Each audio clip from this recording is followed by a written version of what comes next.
عزیزم محمد کامل ابن وکیل، یہ بچہ درجہ مولویت میں پڑھتا ہے۔ یہ بچہ آئے اور آزادی کے بعد مسلمانوں کے ساتھ اس طریقے سے ناانصافی ہوئی، اس عنوان پر اپنا اظہار خیال فرمائے۔ اے خاک وطن اب تو وفاؤں کا صلہ دے، اے خاک وطن تو اب وفاؤں کا صلہ دے، میں ٹوٹتی سانسوں کی فصیلوں پہ کھڑا ہوں۔ یہ بچہ ہے۔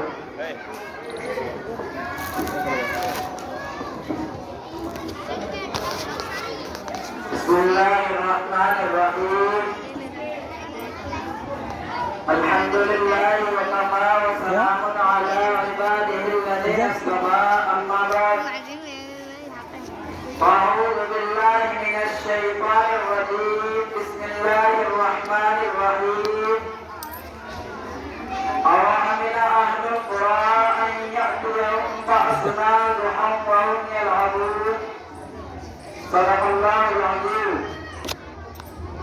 اپنے اقدار کو کبھی بدنام نہ ہونے دیں گے، یہ حویلی کبھی نیلام نہ ہونے دیں گے، دیکھنا ہو تو دیکھ حکومت دے کر کسی شہر میں بحران نہ ہونے دیں گے۔ عزیز طالب علم بھائیو برادران اسلام، یوں تو مسلمانوں کی تاریخ مشکلات و مسائل، ابتلا و آزمائش کی داستانوں سے لبریز ہے۔ مسلمانوں کے خلاف ہر دور اور ہر زمانے میں مخالفت و معاندت کی آندیاں چلی، نفرت و عداوت کے طوفان اور فتنہ و فساد کا سیلاب آیا، مگر اسلام پرست کی آواز قوم نے ان سب کا رخ ہمیشہ کے لیے دشمنوں کی طرف موڑ دیا۔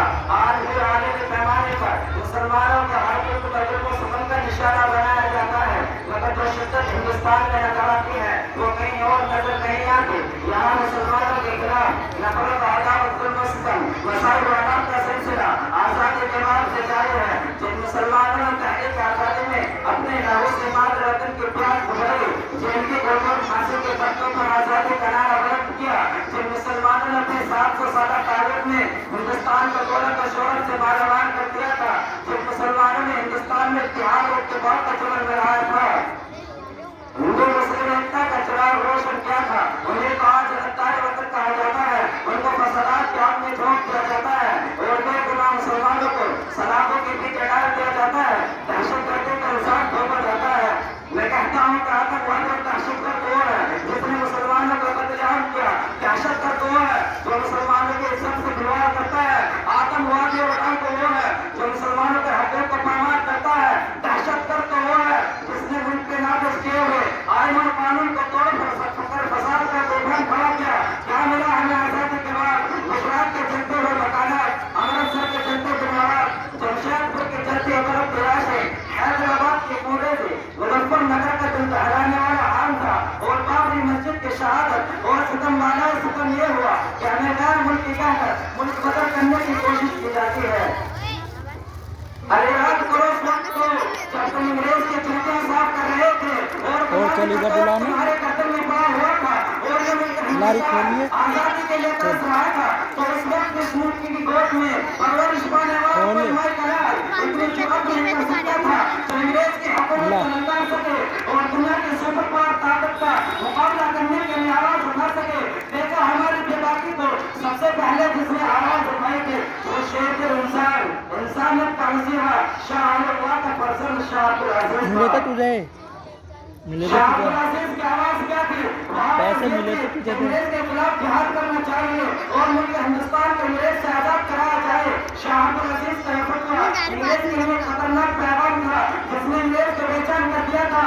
اسی آواز کے سہارے علماء ہند اور خاص طور سے علماء دیوبند سر پر کفن باندھ کر انگریز کی حکومت کو ختم کرنے کے لیے میدان میں نکل پڑے۔ تاریخ میں دیکھا کہ علماء کو توپ کے منہ پر باندھ کر گول عذاب دیا گیا، رب کے قسم علماء کرام کے گوشت کے منہ سے اڑ گئے اور خدائے آسمان میں دل سے رنگین ہو گئے۔ یہ بھی ہوا کہ علماء کرام کے جسموں کو تانے سے کاٹ دیا گیا اور علماء کرام کے جسموں کو سواروں کی کھالوں میں بند کر کے چلتے ہوئے کمروں میں ڈالا گیا۔ جماعت تاریخ نے یہ بھی دیکھا کہ علماء کو ہاتھوں پر کھڑا کر کے درختوں سے باندھ کر ہاتھوں کو چلا دیا گیا۔ لاہور کے شاہی مسجد کے صحن میں انگریز